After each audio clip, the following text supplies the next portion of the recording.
Item number 26. Which type of portfolio includes the best and the weakest of student work? The correct answer is letter A, development portfolio. In this type of portfolio, it emphasizes the student's reflection on their learning. That includes reflective journals, think logs, and related forms of metacognitive processing. If you have noticed, in the reflective portfolio, the student here will just simply include what they have done the best and even their weakest work is included here through writings in the use of a journal, think logs, or we call it others as learning logs, and other forms of the metacognitive processing. And that type of portfolio is what we call development portfolio. Number 27, which type of portfolio is best used for summative evaluation of students' mastery of key curriculum outcomes? So the correct answer is letter C. It is a showcase portfolio because when we talk of showcase portfolio, we wanted for the learners will showcase the accomplishment that they have at the end of the year or at the end of a semester. The good thing about showcase portfolio, because here the students will showcase the best work that we have. One example, when you're going to apply for a job, we usually present our showcase portfolio to our employer. That would be our documents, our employment documents, our certificates are also included in the showcase portfolio. At the same time, if you seek for admission, we usually also present our showcase portfolio, such as our report cards and other documents related to admission. At the same time, the showcase portfolio that also showcases the student perceptions of their favorite, best, and most important work. And that makes showcase portfolio different from other types of. Number 28, which is not true of an appropriate assessment method. Okay, so we have here 4 statements, and we are asked here which of this is not true about appropriateness of using assessment method. So the correct answer is letter A. It requires minimum effort to develop. So selection of assessment method is very important for a teacher because in this way, teacher has to make sure that the assessment method being used conforms to the learning targets. So learning targets is very important for teaching because it caters to different skills that you wanted your learners to achieve. So therefore, of the statement that we have, this one, letter A, is not an appropriate statement to describe appropriateness of assessment method used. Okay, because it requires minimum effort to develop. Because teacher should maximize her effort or his effort to develop good assessment method so that the teacher will be able to align to the learning objectives with their evaluation. Number 29. Which of the following actions contributes to enhancing test validity? So take note that the question talks about test validity. We are very particular of this keyword. What are those contributions or actions that would enhance the validity of the test? So the correct answer is letter C. By comparing the scores of the same examinee before and after instruction. And this is the most appropriate way of doing that. So you will be able now to determine what are those actions that can contribute to the validity of the test. So therefore, the appropriateness of the score-based inferences or decisions made are based on the student's test result. So the good thing about that is you are going to compare the result before and after instruction, and you'll be able to get the main gain score of that particular student. And by that, you can improve the test validity given to the learners. Item number 30. Which of this best defines assessment? Okay, so here, we're tasked here to identify what is the best definition of assessment from the given situation. So if the correct answer is letter D. When you do assessment, as we all know, its definition is to gather information about students. Because in assessment, you gather information for the learners, and then by that, use that assessment as your basis for judgment or decision making. So let's go back to the definition itself. It is a process of gathering and organizing quantitative and qualitative data into an interpretable form to have a basis for judgment decision. Item number 31. According to the current test theory, test validity is best described as. So let's try to look back. Before, we have the types of validity, but this time, you should always consider that the test theory states that the test validity is letter A. That is now the appropriateness of the inferences or use that results from the assessment. So let's go back to validity because this is very important. This is the current test theory. Validity is the degree to which evidences and theories support the adequacy and the appropriateness in interpreting test scores and making certain decisions to the test score. as cited in the study of music in 1995. But in the modern validity theory, posits that all validation is singly focused on providing evidence to support the interpretation of the inference. And we should always take note that validation bears on validation of the claims or the inferences we want to make with respect to the construct. Because in the current test theory, all validity is essentially construct validity. Item number 32. Which are true of K-12 assessment of the Department of Education? So we have here 4 statements, 1, 2, 3, and 4. So if you look at paper order number 8, series of 2015, there is a theoretical basis of the custom assessment of the K-12. So what are those statements that would describe the K-12 assessment of the DepEd? What's your answer? The correct answer is letter D. It is statement 1 and 2. In the K-12 assessment, it emphasizes formative learning. And in formative learning, it is also a standard-based. Because in the K-12 assessment, that give much emphasis on how learning took place and determine what part of the lesson assessment is done. As we recall, assessment in the formative setting can be done before, during, and after the lesson. So assessment is a process that is used to keep track of learners' progress in relation to the learning standards. What are those learning standards? We have the content standards, performance standards, and the learning competencies. And this one is embedded in the classroom assessment of the K-12 because the purpose of doing that is to develop the 21st century skills and then to promote learners to have self-reflection and personal accountability among students about their own learning. So the correct answer is letter D. Number 33.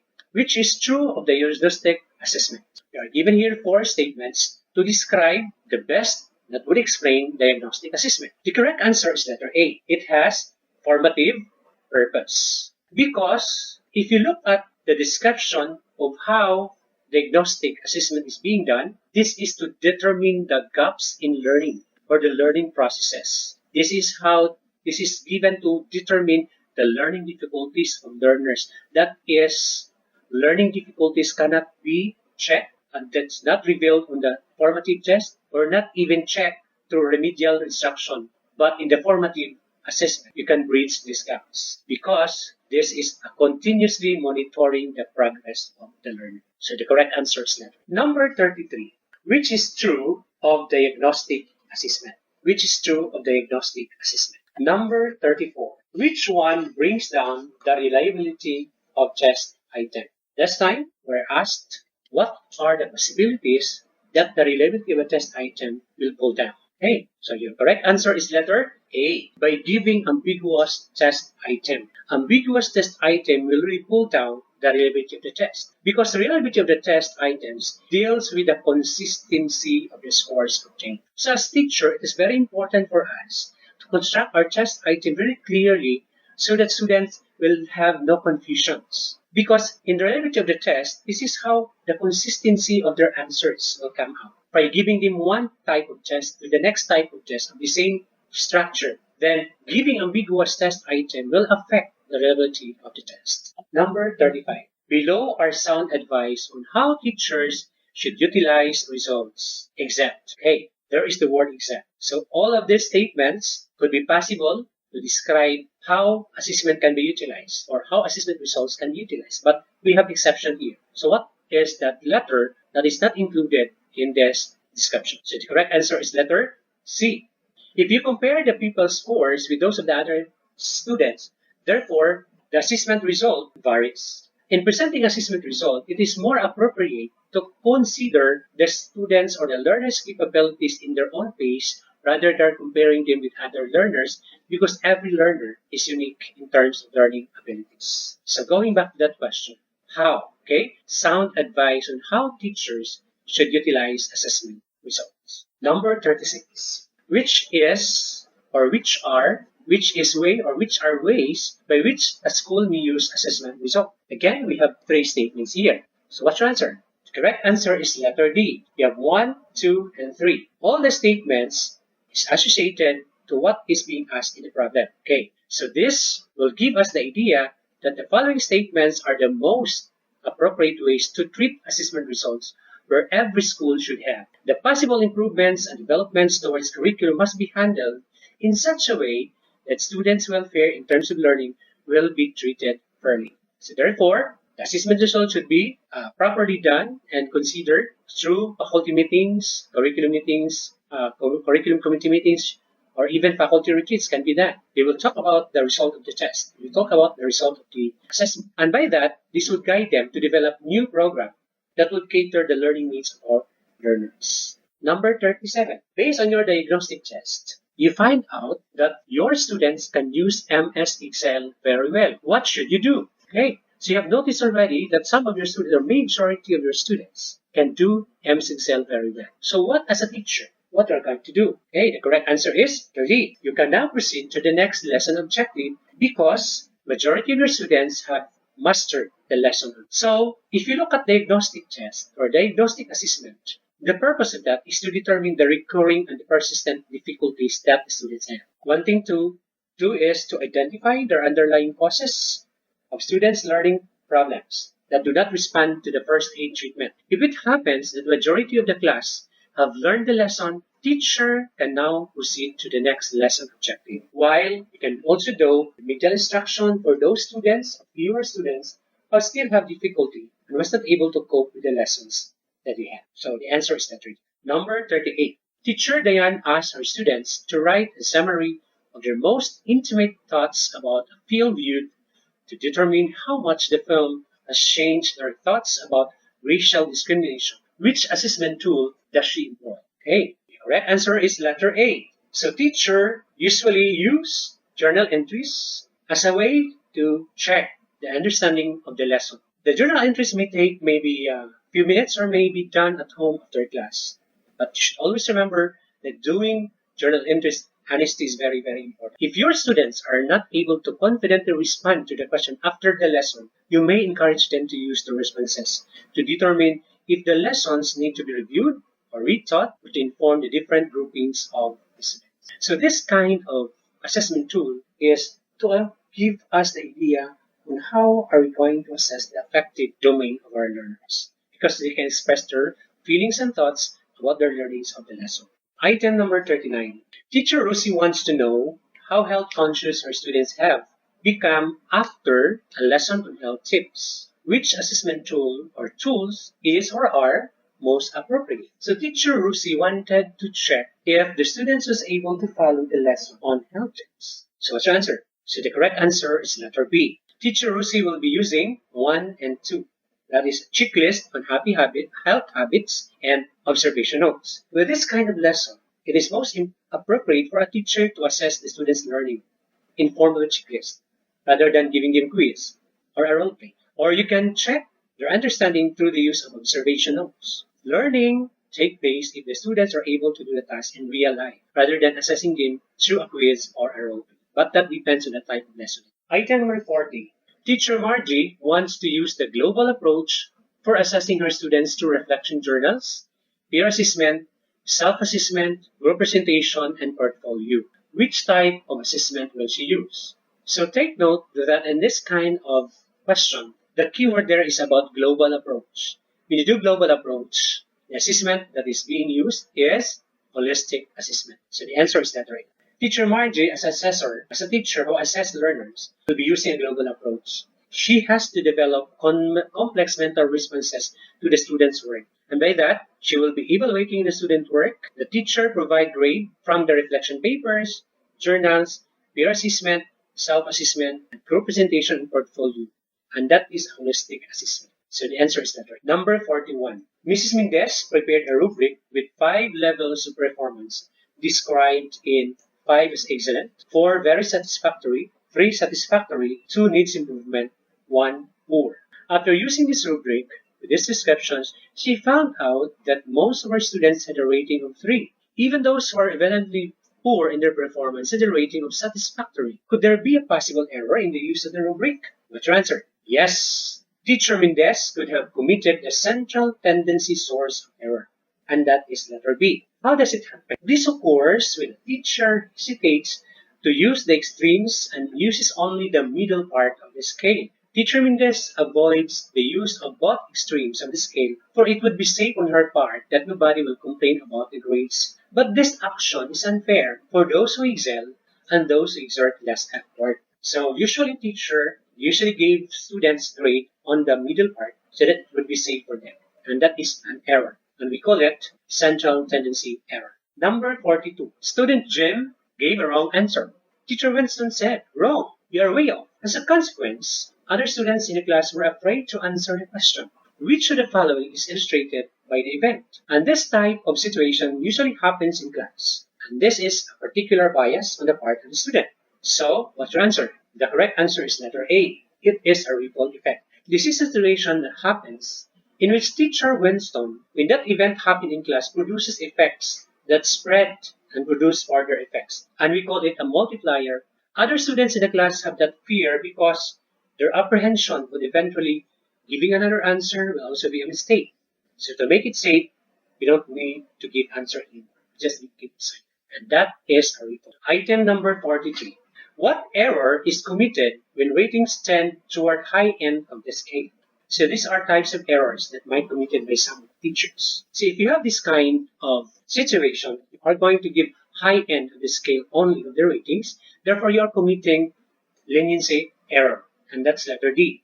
This situation occurs when the teacher tends to make almost all ratings towards the high end of the scale, avoiding the low end of the scale. So in that situation, the teacher do not consider the extremes of the scale, both extremes of the scale. So meaning all of these grades given to the learners are higher grades. Item number 44. Which portfolios enable you to determine if you realized your intended learning outcome? So this is another type of portfolio. You're being asked what is that type if you have realized that you have achieved your ILO or intended learning. That type of portfolio is letter B. It's an evaluation portfolio. An evaluation portfolio is more on checking the learning outcomes, whether it is being achieved or not. So as a teacher, it is always our aim to determine if our students have achieved the learning outcome, as well as students can determine also if they have achieved their learning outcome. So the good thing about evaluation portfolio, because it is more standardized, as it can assess student learning, of course, with self-reflection. So examples of this type, the activities should be pre-selected by or predetermined by the teacher. Okay, that's letter B. Item number 45.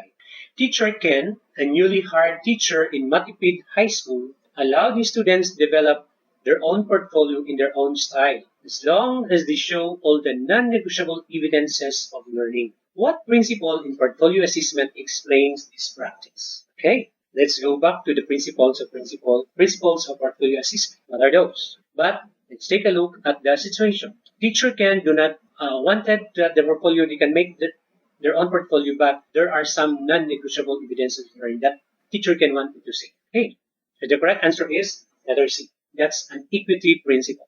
Equity principle explains that portfolio should allow students to demonstrate their own learning styles and their multiple intelligences. So they are free what they want to show, what they want to include in their portfolio. Because by doing or following the equity principle, this will give the opportunity for the students to express their creativity as their evidence of learning. So the correct answer is letter C. Item number 46. I have to check if my students were able to produce the expected output as stated in my intended learning outcome. Which type of portfolio am I interested to see? Okay. So this is another type of portfolio, but the idea here is to look into the intended learning outcomes of the students was able to produce. Then that's the role of the teacher, what particular type of that the teacher wanted to check. Okay, so the correct answer is letter D, assessment portfolio.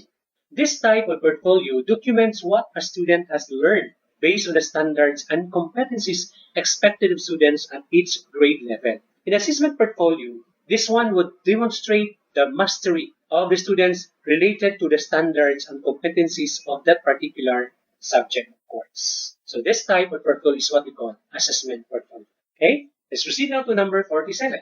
Which of the following helps students to develop greater ownership for the process of portfolio assessment? Okay, so that's still on the portfolio assessment. So what particular aspect of the student that you can claim that they have that ownership when they do portfolio assessment? What's your answer? The correct answer is letter C. If you look at the steps here in portfolio development, you have here 7 steps. In the development of portfolio, the student will start with setting the goals. Then collect evidences, select, organize, reflect, evaluate, confer exhibits, up to the last phase of the portfolio development steps. With this flow of development of portfolio, the students can have and show ownership because they can do self-reflection with this type of process. So the correct answer is letter C. It provides them with self-reflection. Number 48. Which error do teachers commit when they tend to overrate the achievement of students identified by aptitude tests as gifted because they expect achievement and giftedness to go together? Okay, this is another type of error that teachers might commit in the class. So the keyword here is the word overrate. So that's, the teacher gave more what is expected from the students' performances. So the type of error committed by teacher is generosity error. The teacher committed this type of error because the teacher tends to make almost all ratings at the high end of the scale. So the teacher tends to use only the high A. So generosity error. Number 49. Among written categories of assessment methods, what instrument did teacher Bell use when she used a checklist in order to grade the dramatic performance of students in play?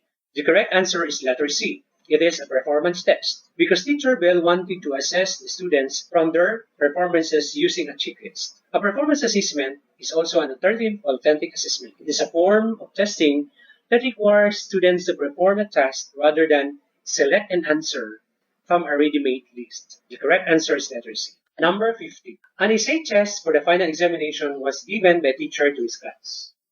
Write everything that you learned in Araling Palito. What's wrong with the test item? First statement, it is too broad. Second, it does not show how scoring will be done. Third, it is very open-ended. So the correct answer is letter A. The three statements describe how the test item was constructed, and it is wrong. Though we have extended type of essay, but as teacher, we should carefully give concrete instructions to students by giving them all the essentials in answering an essay test.